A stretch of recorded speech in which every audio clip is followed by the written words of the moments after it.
오늘은 공부의 내용이 도르토신경 제2장 5절입니다.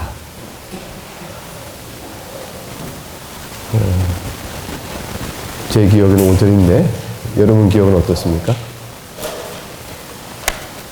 다 같이 기억을 못하나요, 우리가? 5절 맞죠? 예, 지난주에 한 주 쉬어서 벌써 하나 건너뛰는 것 같습니다. 우리 5절 말씀, 9절을 같이 읽어보도록 하겠습니다. 시작. 게다가 복음의 약속은 십자가에 죽은 그리스도를 믿는 사람은 누구든지 멸망하지 않고 영원한 생명을 얻게 된다는 것이다. 이 복음의 약속은 모든 사람들에게 그리고 하나님께서 자신의 기쁜 뜻을 위하여 복음을 전파하는 사람들에게 일반적으로 차별 없이 회개의 믿음의 명령과 함께 공포되고 제시되어야 한다. 오늘 이제 공부하는 이 내용은 복음은 보편적으로 전파되고 선언되어야 한다. 그 사실이 있습니다. 그러니까 이제 5절의 내용은 예수 그리스도께서 누구를 위하여 죽으셨느냐라는 것에 대한 내용을 다루는 것이 아니고 그리스도의 죽으심으로 인하여 베풀어진 복음의 소식은 모든 이들에게 전해진다라는 복음 전파와 관련된 내용입니다. 그러니까 이제 복음은 누가 들어야 될까라는 질문 앞에서는 누구나 합니다. 예수 그리스도의 복음은 온 세상에 있는 모든 사람들에게 어떠한 차별 없이 다 전해져야 한다. 그 사실입니다. 그러니까 이제 4절에 예수 그리스도께서 죽으신 것은 3절에 온 세상의 죄값을 치르기에 넘치도록 충분하다고 하셨습니다. 그리고 4절에 그것은 우리가 받아야 하는 하나님의 진노와 저주의 크기가 실로 크기 때문에 그와 같은 온 세상의 죄값을 충분히 치르기에 충분한 분이 아니면 소용이 없다고 얘기합니다. 어떻게 온 세상의 죄값을 치르기에 충분하실까? 우리의 죄값의 크기가 얼마나 크기에 무한합니다.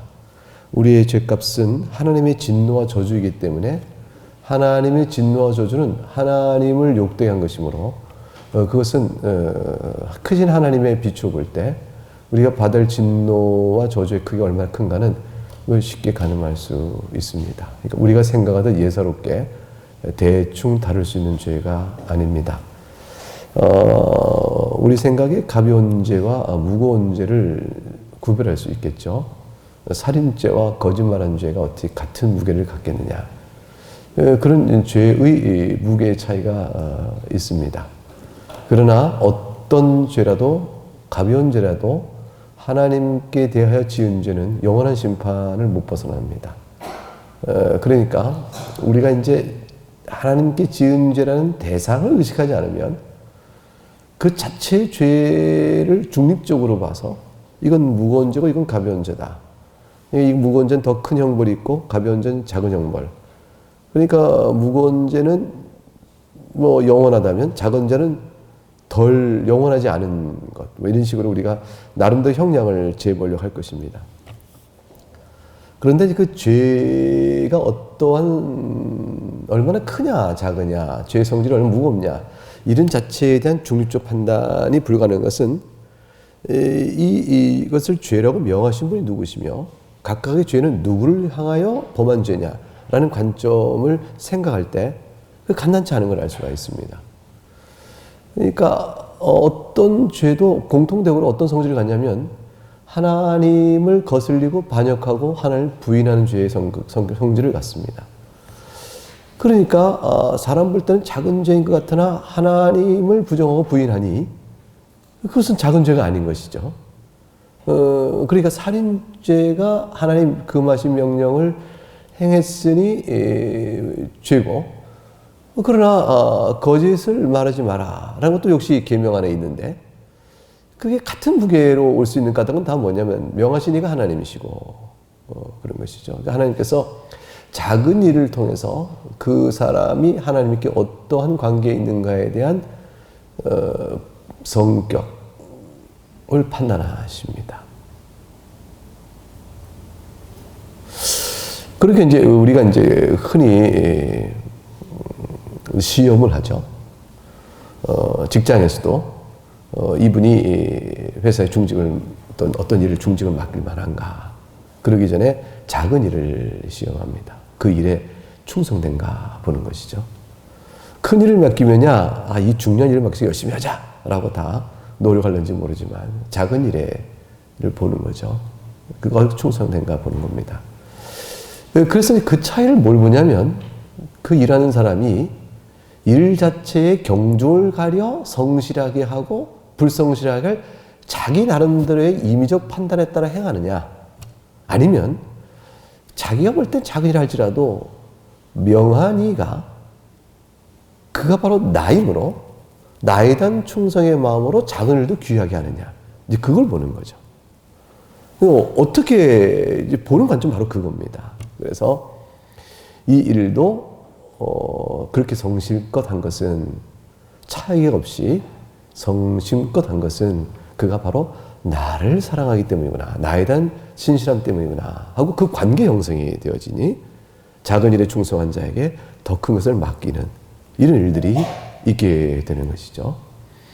사람 생각에는 이런 일들은 뭐 가벼우니까 대충 하고 큰 일 맡기면 내가 열심히 하겠습니다, 이렇게 얘기하는 것은 이미 그 사람은 일을 맡기는 사람과의 관계를 생각지 않는 사람이에요. 일 자체에 대한 자기 판단으로 움직이는 사람이죠. 매우 독립적인 사람입니다. 그렇기 때문에 깊은 관계를, 큰 일을 맡겨 오래 갈 수가 없는 사람이라는 걸 알 수가 있는 거죠. 그렇게 일을 안 맡겨야 인사를 잘하는 겁니다. 사람은 그렇게 보기롭게 봅니다. 하나님은 우리를 너무 잘 아시죠.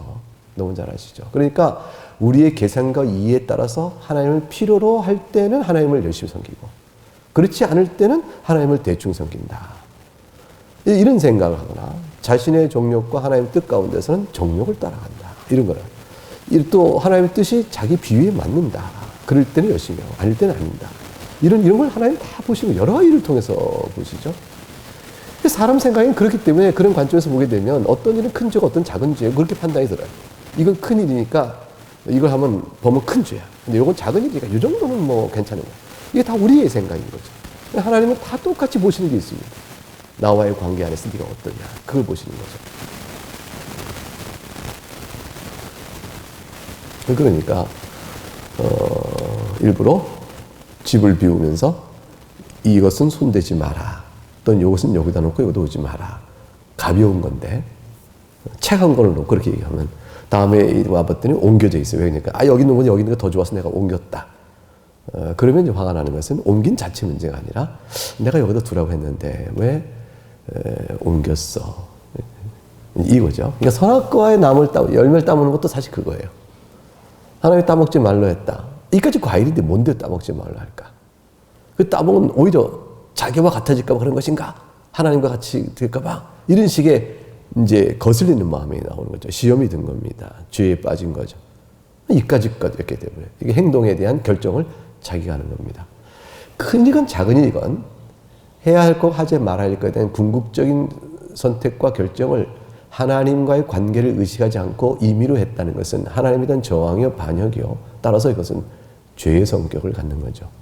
따라서 그래서 죄는 다 영원한 심판 안에 있게 되는 것이지, 영원한 심판 아래 있는 형벌이 어느 게 더 무거운 것인가, 어떤 형태의 형벌이 더 고통스러울 것인가, 이것은 사실 나름대로 생각할 때는 아마 죄가 어떤 죄냐에 따라서 다를 수도 있겠다라는 정도는 사람 생각에는 뭐 생각할 수 있어요. 예컨대 이제 우리가 하나님의 칭찬을 받을 때 더 큰 칭찬 받는 거와 그렇지 않은 자의 차이가 있을 것이라 생각해 봄직하거든요. 마찬가지로 형벌에 있어서도 뭐 크고 작은 형벌이 있을 수 있겠다라는 생각은 해봄직합니다. 그래서 신학자들이, 개혁 신학자들이 그 부분에서 결론을 못 내리고 답을 열어놓습니다. 그래서 상급이 하나님의 칭찬에 상급에 차이가 있을 수 있는 것처럼 형벌에서도 차이가 있을 수 있을 것이라. 그러나 하나님 칭찬이 크든 작든 다 하나님과의 관계 안에 기뻐하시는 일을 하나님이 칭찬하시듯이 그 형벌이 어떠한 것에 관계없이 그거 다 영원한 죄가 되어지고 영원한 형벌을 받게 된다. 왜냐하면 하나님에 대한 거슬린 반역의 죄이기 때문이다. 그래서 사람이 생각하기에 이건 작은 죄니까 영원한 형벌을 면할 수 있을 것이라는 생각 자체가 잘못된 생각이라. 매우 잘못된 생각이라고 엄히 신학적으로 결론을 내립니다. 자, 그렇기 때문에 이와 같은 일에서 우리가 해방되어지고 자유케 된 일은 오직 딱 한 분만으로서만 가능한 것입니다. 그 하나님이요 사람이신 주 예수 그리스도의 대리 속죄 외에는 길이 없는 겁니다. 그 예수님께서 성령의 무한하신 은혜를 입어서 성령의 무한한 충만하심으로 이 모든 일들을 넉넉히 이루어 가셨습니다. 그러면 이 복된 소식을 누구에게 전해야 될까요? 누구에게 전해야 될까요? 이제 이 부분입니다. 그게 5절이 얘기하는 것이죠. 예수 그리스도께서 온 세상의 죄값을 치르기에 충분한 죽음을 죽으셨다. 그 속죄의 능력과 그 속죄의 가치는 또 속죄의 공로는 온 세상 죄를 다 치르기에 충분하다. 이 사실을 누구에게 전해야 되는가? 누구에게 전하냐? 그때 5절은 모든 사람에게 전해야 한다. 이제 그것이 5절의 내용입니다. 그래서 복음의 약속은 십자가에 죽은 그리스도를 믿는 사람은 누구든지 멸망치 않고 영원한 생명을 얻게 되는 것이라. 이걸 전하라는 것이에요. 그러니까 그리스도를 믿는 사람은 누구든지라는 이 복음의 약속을 누구에게나 전하라는 것이에요. 왜 그 전할 수 있는 근거는 뭡니까? 그러면 그리스도께서 온 세상의 죄를 다 속죄하셨으니까. 그렇게 당연히 이렇게 전해야 되는 겁니다. 그러면 듣는 사람은 그리스도께서 온 세상 죄값 치르기에 넘치도록 충분한 속죄를 하셨으므로 이 사실을 당신이 믿으면, 그죠? 믿는 자죠. 믿으면 누구도 멸망치 않습니다라는 말을 전하라는 것입니다. 그러니까 거기는 이제 전할 때 이 말을 하는 게 아니죠. 당신이 선택받았다면 그리스도 속죄를 받았으니 구원을 받을 것이다. 이렇게 전하는 것이 아니고 믿으면 멸망치 않고 구원을 받는다. 이렇게 전하라는 것이에요. 이게 복음 선포의 성경적 교훈입니다. 그래서 온 세상은 주의 진노와 죄 아래에 있습니다. 이 죄값을 치를 자는 없으며 모든 사람은 예외 없이 개개인이 다 영원한 멸망 안에 있고 형벌을 당합니다. 하나님께서 그의 독생자를 보내어 온 세상에 누구의 죄라도 넉넉히, 어떤 죄라도 넉넉히 속죄할 만한 은혜를 그리스도께서 베푸십니다. 이 사실은 누구에게나 차별 없이 전하라 주께서 명하셨으며 오늘 여러분의 귀에 들립니다. 여러분이 이 복음의 약속을 믿으면 삽니다. 이렇게 얘기하는 거예요. 이거를 여러분이 하나님의 선택받았다면 이걸로 인해서 살 것입니다. 이렇게 얘기하는 것이 아니에요. 이 예정적 선택은 하나님의 작정에 속한 일인데 이건 사람이 인식하고 구별하여 이렇게 판단할 일이 못 됩니다. 복음의 선포는 그리스도가 하신 일, 그 다음에 중요한 건 뭐냐면 이 free offer라고 그래요. 그러니까 이 예수께서 하신 일을 누구에게나 값없이 차별 없이 전해라. 이 전함의 사실이 있어요. 이 전함의 사실은 그 복음 전도는 누구에게나 전하는 겁니다. 전할 때 내용은 믿으면 멸망치 않고 산다를 전하는 것이에요. 그럼 이제 그 다음에 이제 반응이 뭐가 나와요? 나 같은 자도 그러면 믿으면 살겠습니까? 전 죄가 얼마나 큰데. 그러니까 자기 마음속에 나같이 흉악한 죄인도 양심의 가책과 큰 괴로움이 있는 사람이 있어요. 나같이 흉한 자도 이러한 사람에게 가림이 없이 전하는 것이에요. 예수 그리스도를 믿으면 삽니다. 이게 하나님의 약속의 말씀입니다. 이거를 그대로 전하는 것이죠. 교회사 속에 있었던 모든 신앙이든 다 그 약속 때문에 살아온 거예요. 여러분들도 생각해보세요. 처음 복음 들었을 때. 다 그거였어요. 죄인에게 선포된 은혜의 용서의 약속. 그리스도 안에서 이루어진 놀라운 사건. 그걸 듣고 그럼 저 같은 자도요? 나 같은 자도요? 그 하나님의 신실한 약속을 믿고 나도 믿겠나이다 하고 나오게 된 거죠. 여기에는 어떤 차별도 둬서는 안 됩니다. 여기에 만약 어떤 차별을 둔다면 그건 죄예요. 복음을 전도한 사람이 당신 같은 사람은 아니지 라든가 그렇게 해서는 아니지 라든가 이렇게 구분을 둬서 그리스도 믿는 자가 차별 없이 멸망당하지 않고 영원한 생명을 얻는다는 이 복음 선포의 값없는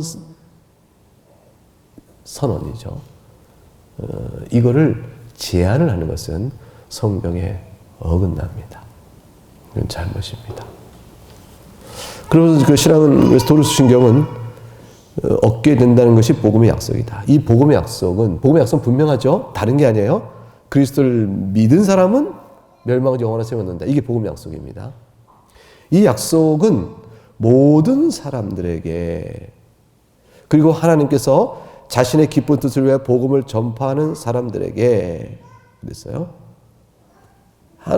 일반적으로 차별 없이라고 했어요. 일반적으로 차별 없이. 일반 차별 없이 주시면 이게 뭐냐면 하나님의 예정적 선택에 의하여 구분하여 이거 아니고요. 이거 아니고요. 누구에게나 회개와 믿음 명령과 함께 공포되고 지시되어야 한다. 이렇습니다. 그러니까 이제 어떤 사람이 이제 복음을 듣고 이렇게 나오겠죠. 그럼 저 같은 사람도 그리스도를 믿으면 죄 사함 받고 천국 영생 얻습니까? 그러면 이제 뭐라고 답을 해주죠? 당연합니다. 믿는 자는 누구든지 멸망치 않고 영생을 얻는다고 되어 있으므로 믿으시면 이 약속이 그대에게 이루어질음을 굳게 믿으시고 영생을 누리시기 바랍니다. 이렇게 선언하는 거예요. 이게 완전 개혁파 신앙이에요. 그래서 개혁파 신앙인은 복음의 이러한 그 차별 없는 선포에 대하여 겸손하고 확신 있는 선교적 태도를 가져야 합니다. 그러니까 이제 소위 학론파 사람들, 즉 알미니안 또는 복음주의 계열은 열심히 구령의 열정으로 복음을 전해가는데 개혁파는 뭐 그러지 않아도 하나님의 예정 선택에서 구원을 받으니까 그럴 필요 없다라고 생각하는 것은 개혁파에서 이질적인 거예요.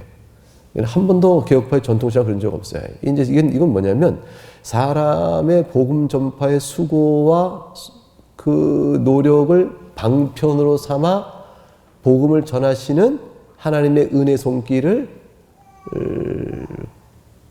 인정하지 않는 게 되어지죠. 하나님께서 우리를 통해서 선택한 자를 구원해 내시니까 누구에게나 복음을 전하는 우리의 노력을 하나님이 사용하십니다. 그리고 그 복음을 전하는 것에 대한 열매로서 누가 믿을 것이며 결국 믿은 사람이 선택자가 된다는 것은 다 하나님의 작정 안에 있는 일이에요. 작정 안에 있는 일. 이 작정 안에 있는 일을 실현하기 위한 교훈적인 방편이 뭐냐면 누구에게나 전하라는 것이에요.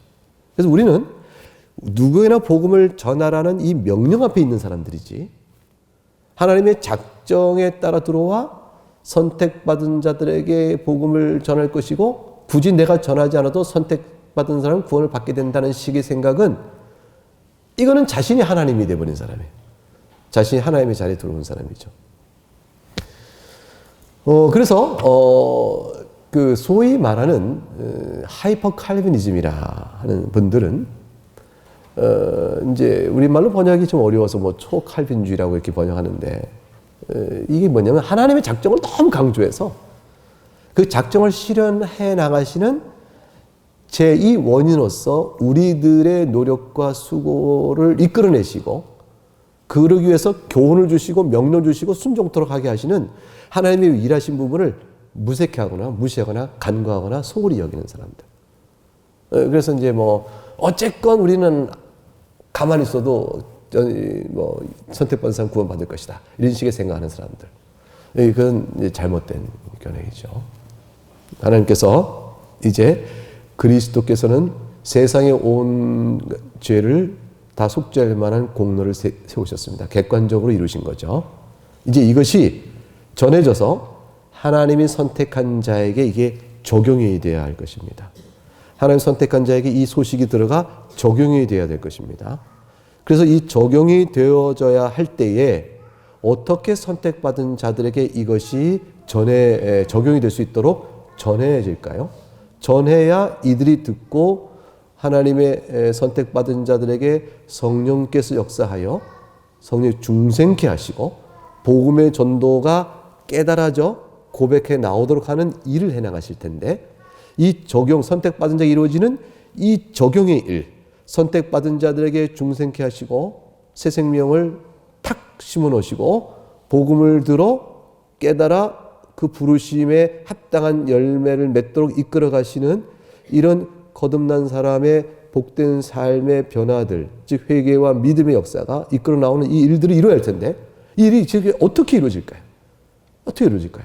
우리가 선택받은 자들은 세상 속에 누구라고 알 수 없게 흩어져 있거든요. 전 세계, 전 민족, 전 계층 누구나 흩어져 있어요.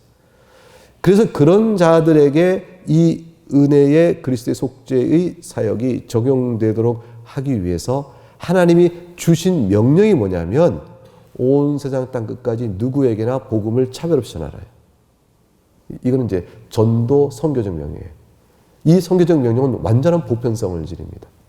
이 보편성에 지닌 이 복음적 선포의 사역에 사람이 제한을 둬서는 안 되는 겁니다. 그래서 이때는 누구든지란 말에 가감없이 다 열고 말해야 하는 것입니다. 그러면 저 같은 사람인데 그러면 누구든지입니다. 저 같은 사람인데 누구든지입니다. 이렇게 얘기할 수 있어야 합니다. 여기에 대해서 이제 어떤 이들은 그러면 그리스도의 죽으심이 누구를 위하여 죽으신 것인가? 라는 질문으로 이제 이끌어가서 복음을 누구에게나 다 전하라 했더니 예수님께서 저 사람 A라는 사람을 위하여 죽으신 것이 아니고 예수님은 선택받은 자만을 위해 죽으셨는데 선택받지 못한 자를 위해서 죽은 것이냐 어떻게 누구에게 다 복음을 전하느냐 이렇게 이 사실을 이렇게 관점을 비트는 사람들이 있어요. 그거는 관점을 비튼 겁니다. 같은 관점이 아니에요. 예수 그리스도께서 온 세상의 죄값을 다 치르고 죽었다는 이 한 가지 사실이 누구에게 효력이 있게 적용되어 마침내 구원에 이르게 할까요? 하나님 선택하신 자들입니다. 하나님 선택하신 자들이요, 그 선택자에게 어떤 은혜가 있게 될까요? 성령의 은혜로 되어집니다. 자, 그렇게 되어지면 결과적으로 그리스도는 누구를 위해 죽으신 것이 되어질까요? 결과적으로 선택받은 자들이 그리스도를 말미암아 구원을 받게 되니 그리스도의 죽으심은 바로 우리를 위한 것이다 라고 되어질 것이에요. 자, 이것은 객관적인 그리스도의 속죄 사역의 적용적 측면에서 드러나고 있는 누구를 위하여 죽으신 것인가라는 누구를 위하여가 누구에게 적용되어지는 것인가라는 질문을 받기는 거죠. 그리스도의 속죄 사역이 누구에게 적용되어지는가라는 뜻을 담아서 그리스도 속죄 사역은 누구를 위한 것인가라고 묻는다면 답은 뭡니까? 선택자를 위한 것입니다. 근데 그리스도의 속죄 사역이 누구를 위한 것인가라고 묻는 질문이 그리스도 속죄 사역은 누구에게 전하여져야 하는가? 이 질문이 드린다면 온 세상입니다. 그래서 성경을 보게 되면 그리스도께서 온 세상을 위하여 죽으셨다는 표현이 나오는 거예요. 그건 뭐냐면 이 소식이 들어야 될 사람은 누구며 이 소식을 전파될 대상은 누군가라는 의미에서는 그리스도의 죽으심은 온 세상을 향하여 죽으신 거예요. 온 세상을 향하여 죽은 것이요, 따라서 위하여 죽었다는 말은 온 세상을 향하여 죽으셨다 이렇게 할 수가 있어요. 그래서 이 복음 전파의 전파 사역, 선포 사역의 측면에서 보게 되면 그리스도의 속죄 죽음은 보편적이에요. 그대로 보편적이에요. 그러나 속죄의 적용은 하나님의 작정에 따른 실론적 의미에서 봐야 하는 것입니다. 이 두 개를 이제 그래서 그리스도께서 모든 사람 세상을 위하여 죽으셨으므로 그리스도께서 세상을 향하여 속죄의 은혜를 누구에나 전하라라는 말을 보편적인 전파의 이 엄숙한 교훈을 그리스도께서 누구를 위하여 죽으셨냐 해서 속죄의 범위가 무엇이냐라는 것과 혼돈하면 안 됩니다. 속죄의 대상이 적용적 측면의 대상은 선택자이지만 이루신 일을 들어야 될 대상, 듣게 해야 될 대상들은 모두입니다. 이 차이를 이렇게 혼돈해서 말하면 안 됩니다. 따라서 그리스도께서 당신을 위해 죽으셨습니다 라는 표현이 가능하냐라는 이제 문제가 등장해요. 그리스도께서 당신을 위해 죽으셨습니다 말할 수 있는가? 이것이 적용선 하나님의 작정적 측면에 대한 적용의 말이라면 그리스도께서 당신을 위해 죽었다는 말을 할 수가 없어요. 누구에게나 다 당신이라고 말할 수 없습니다. 왜냐하면 선택자가 있고 선택지 않은 자가 있기 때문이죠. 그래서 그리스도께서 누구를 당신을 위해 죽으셨습니까? 할 때 당신 가로 열고 당신은 하나님의 작정에 선택받은 사람입니다. 그러면 당신을 죽였다는 말이 맞아요. 왜냐하면 그리스도께서 바로 당신을 선택하신 하나님의 뜻에 따라 그리스도의 죽음이 적용되어져 당신을 구원코자 하신 일이니까 합니다. 근데 선택받지 않은 사람, 불신자를 위하여 죽으셨냐 할 땐 적용의 의미가 없거든요. 적용의 의미로는 당신을 죽으시는 말을 아무에게나 다 쓸 수가 없습니다.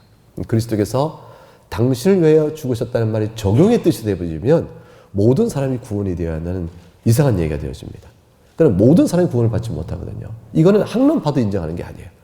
학론파들도 그렇게 인정하지 않아요. 그럼 학론파들도 인정하지 않기 때문에 예수 그리스도께서 온 세상 죄값 치렀다 하지만 모든 사람이 구원받는 얘기를 한 사람은 아무도 없어요. 만약 그렇게 말하면 현대신학자의 이단적인 이질적인 것이지 전통신학 17세기까지는 모든 사람이 구원을 받는다고 말하는 보편적 의미에서의 구원은 그거는 뭐 정통신학에서 토의될 것이 못 됐습니다. 근데 초점은 뭐였냐면 그리스도께서 죽으심이 모든 사람에게 적용되어 모든 사람이 구원을 받지는 않는다. 그럼에도 불구하고 당신을 위해 죽으셨다고 말할 수 있느냐 없느냐의 시비가 다툼이 있을 때 학론파는 당신을 죽으셨다는 말을 꼭 해야 한다고 주장했어요. 개혁파는 그것이 부담이 됐던 거예요. 왜 당신을 위해 죽으셨다는 말을 하냐면 당신 선택하라 그 말이에요. 그리스도께서는 당신을 위해 죽으셨으니 이제 당신이 선택하라. 당신의 선택이 당신을 위해 죽은 그리스도의 사랑을 받느냐 못 받느냐를 당신이 결정한다. 이렇게 말해주는 접근 방법이었기 때문에 당신을 죽으셨다는 말을 이렇게 하는 일을 아주 학론파 계열에 있는 사람들은 좋아했어요. 근데 개혁파의 사람들은 당신을 위해 죽으셨다라는 말을 하게 되면 이게 이제 하나님의 적용적 효력으로 생각을, 왜냐하면 당신을 위해 죽으셨는데 그리스도의 속죄가 무효가 된다? 근데 그를 못 구원한다? 그건 좀 안 맞지 않느냐.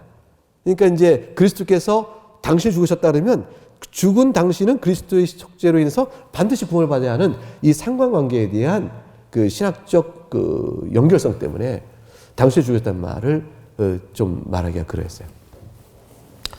그런데 한번 잘 생각해 뭐냐면 그렇게 생각하기 때문에 누구에게나 믿는 자는 구원을 얻을 것이라는 그리스도의 복음의 선포를 모든 사람이 하는 일에 제한을 받는 일까지 생기는 거예요. 근데 이것은 잘못이에요. 잘못이에요.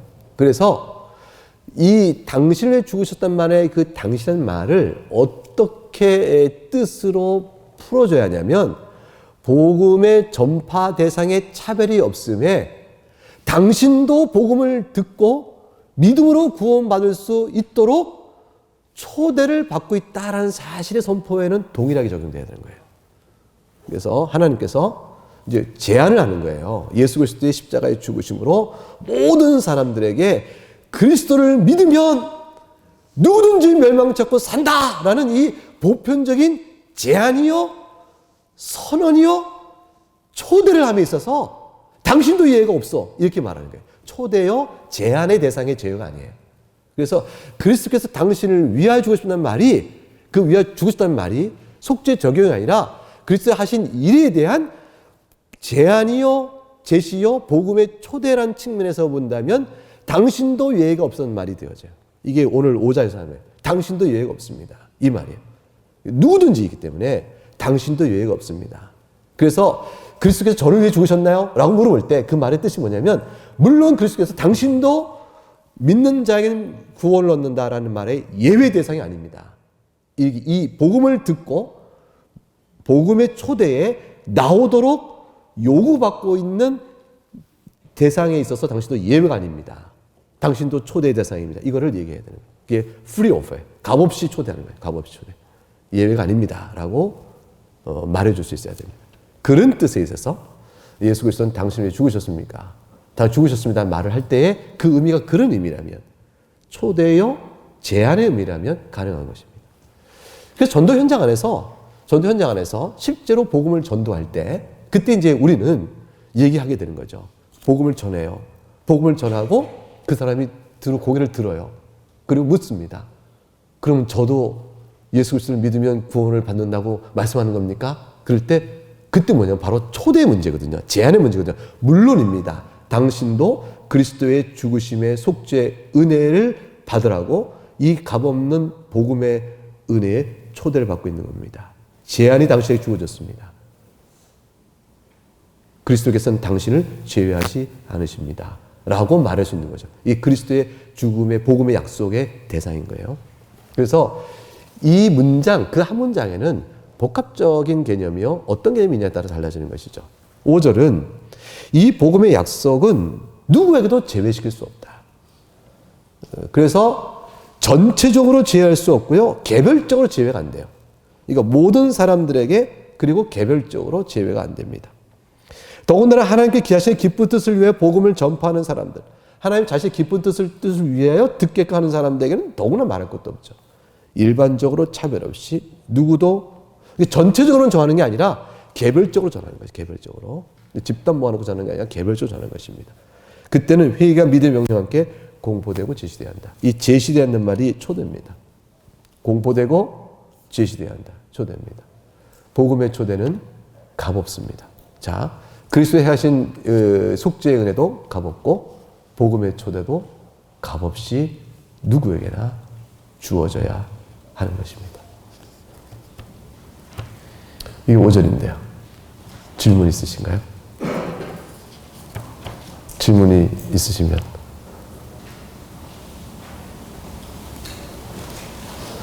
그래서 정리하면 우리는 복음을 전할 때 당신에게도 이 은혜의 복음이 제시되고 있고 초대가 되어지고 있습니다. 여기까지예요.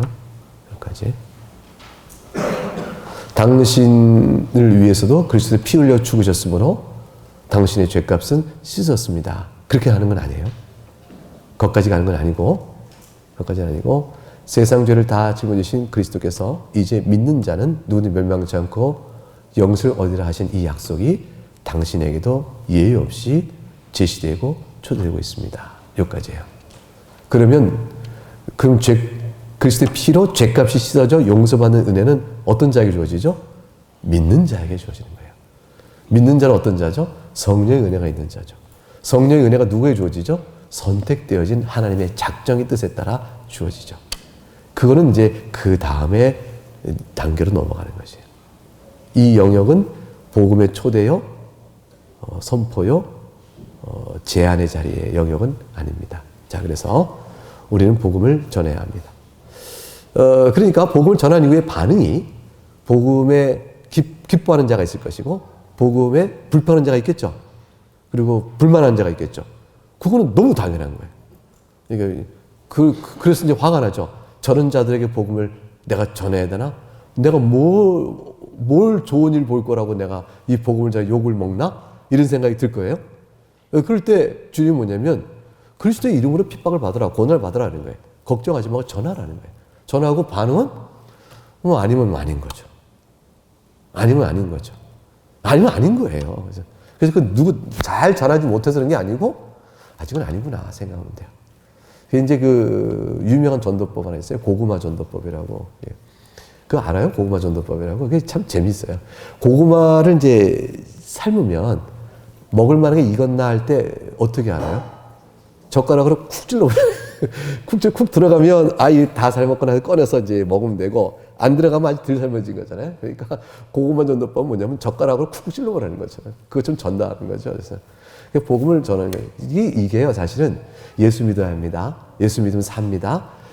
사람이 죽은 다음에 심판이 있어요. 그거 외엔 다른 길 없어요. 예수님 속죄만 믿으셔야 돼요. 예수 믿으면 누구든지 산다고 하셨어요. 믿는 자마다 산다고 하셨거든요. 이렇게 말을 툭툭 하는, 여긴 논리적 설명으로 설득이 안 돼요. 누가 이걸 설득당하겠어요? 내용을 전하는 겁니다. 이게 선포예요. 이게 제안이에요. 이제 예수 믿고 구원 받으세요. 이게 전하는 거죠. 이 전하고 날 때 그 사람이 저도 그럴까요? 라고 나오면 이게 삶은 고구마가 되신 거예요. 근데 이제 뭐야 예수 이러면 이건 뭐야? 생 고구마 이거는. 그럼 더 놔두는 거예요. 아유 더 안 되겠구나. 그리고 이제 먹지 않고 가면 돼요. 그래서 이제 그거 찾아 쿡쿡 찔러보면 되는 거죠. 이 찔러보는 고구마 전도법은 사실 개혁 신학의 전도법에 상당히 원리적으로 같아요. 누구에게나 전해. 누구나 찔러보는 거죠. 이게 찔러보는 거죠. 이건 아니 이거 이렇게 누가 찔러보는 거예요. 그러니까 초대하는 거죠. 초대가 찔러보는 거. 찔러보는 좀 말이 좀 그러긴 하죠. 이제 다른 어떤 좋은 비유는 없을까요? 어쨌건 이렇게 전하는 일은 할 수 있는 겁니다. 반응은 염려하지 마라. 반응은 주께 속한 일이에요. 오늘 본문은 누구에나 전하라. 그러니까 이 얘기 5절이 왜 들어갔냐면 학론파는 말하기를 당신들은 하나님의 예정론을 얘기하니까 복음 전파에 있어서도 누구나 들어야 될 복음 전파가 성경적으로 명령되고 있는데 행하지 않는 자들이라는 비판을 하는 겁니다. 기업파가 아니야. 누구에나 땅끝까지 복음을 전하는 이 엄숙한 주의 교훈은 우리는 순종하네. 그럼 저쪽에 뭐라 하냐면 그 순종을 어떻게 하나? 예정된 사람만 구원받을 텐데 라고 말할 때 딱 가려내는 거죠. 하나님의 작정에 속한 예정과 복음을 전하라는 이 교훈적 명령은 각각이 우리가 순종할 바지 작정이라는 예정 때문에 복음을 전하는 교훈적 명령을 훼손하거나 약화시거나 무시해서는 안 된다. 우리는 그렇지 않는다. 라고 말하는 거예요.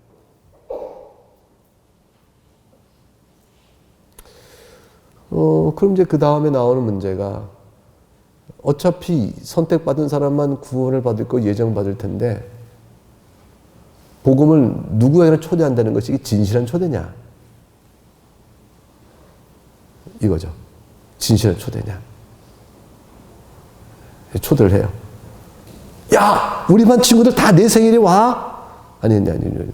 야, 우리 반 친구들 다 선생님 생일인데 초대 다 이제 내가 언제 몇 월 어디서 생일 잔치가 있으니까 다 와? 하고 다 알려줬어. 이제 온 사람은 다 올 수 있는 거야? 라고 이렇게 딱 얘기했는데 실상을 알고 보니까 선생님이 다 미리 정해놨어요. 선생님이 클래스 중에서 절반만 올 수 있도록 이렇게 딱 정해놓은 사람이 따로 있어요. 자, 그렇다면 예수님 믿는 사람 누구든 구원받는다. 아니면 생일잔치에 초대받아서 누구나 오면 다 된다라는 말은 거짓의 진실이에요. 이 부분을 갖고 이제 소위 사람이 선택하는 것이지 하나님 작정한 것이 아니다라는 식의 대하여 비판했던 학론파들은 계속 이 부분을 얘기했어요. 그래서 이제 5절은 그런 얘기도 불구하고 누구에게 전해야 한다는 사실은 확실하다라고 선언을 해놓은 겁니다. 그럼 이제 진실한 초대냐, 초대의 진실성 이 부분에 대해서는 다음 시간에 얘기해요. 다음 시간에 얘기하는 거 꼭 결석하지 마시고 아시겠죠? 네. 그래서 이제 그거는 이제 6절과 7절을 나눠갈 때 말씀드리도록 하겠습니다. 예, 기도하겠습니다.